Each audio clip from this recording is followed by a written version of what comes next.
Hey, what you making, Miss G? Oh, hi there, Micah. I'm making some nice comfort food for you boys. Would you like to see? What is that? Well, that's matar paneer, an Indian dish with peas and special Indian cheese. And that? That's called dal. It's like a lentil soup that you eat with rice. And what about that? Ah, that's raita, a cooling yogurt side dish. Have you eaten Indian food before? Not much. It smells amazing though. But Mrs. G, is there going to be any meat? At my house, we always have chicken or fish or something. Oh, no, not tonight. But don't worry. You won't miss the meat, Micah. I promise. You see, in India, it's quite common for people not to eat any meat at all.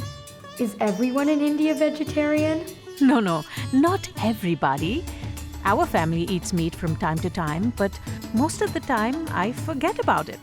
Indian food just has so much flavor from all the spices we use that we don't really need to rely on meat for flavor in our meals. But what about protein? Don't we need protein in our food? Of course, and this meal has plenty of protein. There's no need to eat meat with every meal. You can get all the protein you need from plant-based foods, like this paneer cheese and the lentils in this dal. Indian people have eaten vegetarian food for a long time.